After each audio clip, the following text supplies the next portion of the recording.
Bonjour, c'est Ecology Concept. Comme promis, nous allons voir les étapes à suivre pour réaliser ce tableau de bord.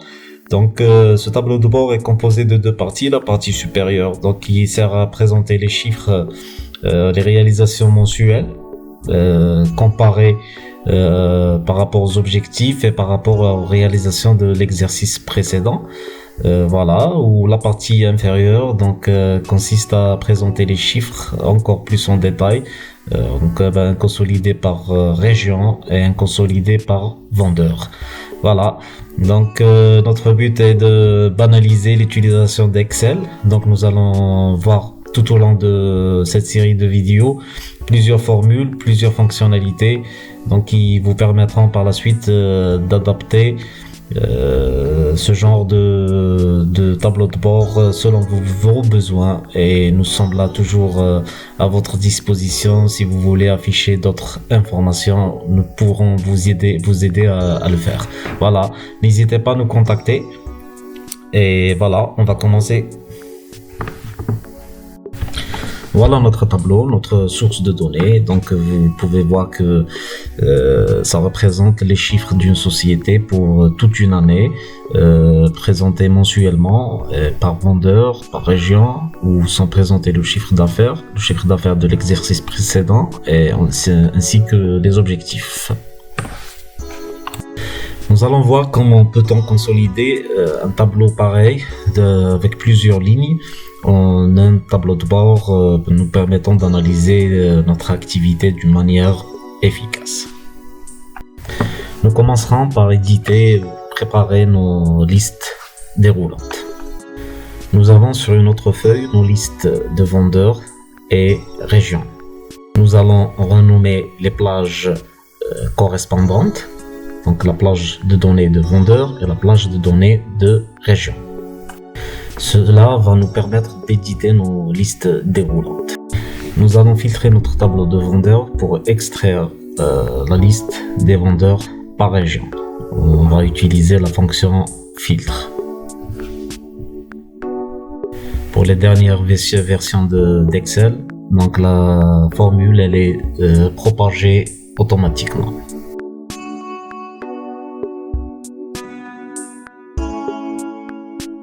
Une fois nos listes de vendeurs par région obtenues, nous allons renommer chaque liste de vendeurs du nom de la région correspondante.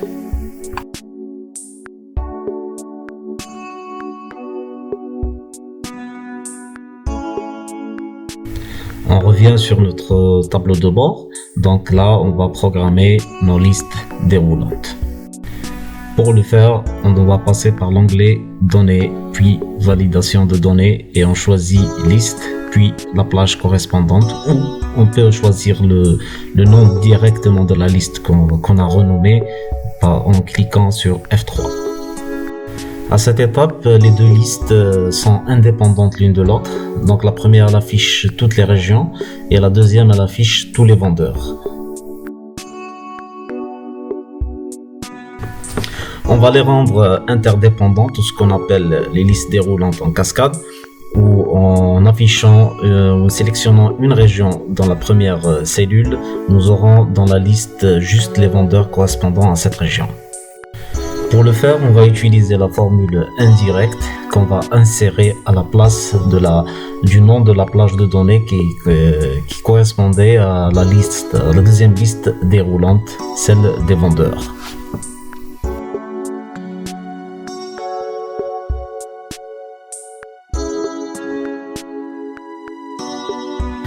Voilà, nos listes sont prêtes.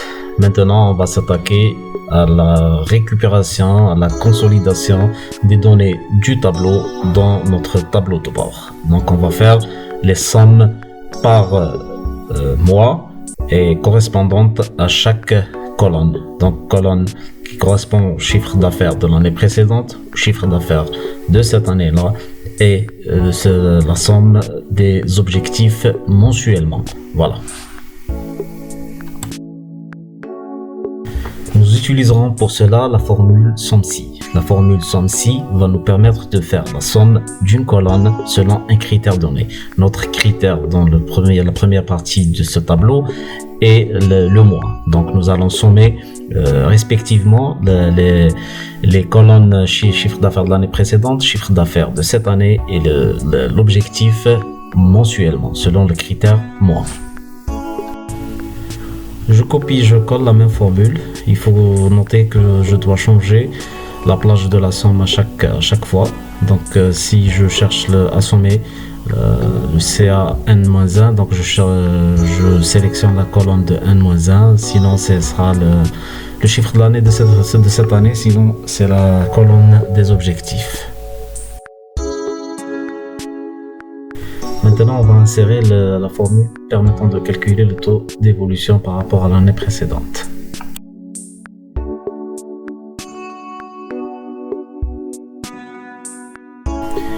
Puis, on va mettre en forme le résultat en pourcentage.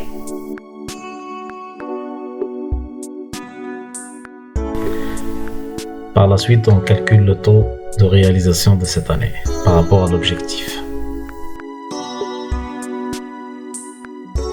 Puis on calcule les totaux de l'année, que ce soit pour l'exercice précédent, pour cette année et pour l'objectif, tout en faisant la même chose, en calculant le taux d'évolution et le taux de réalisation.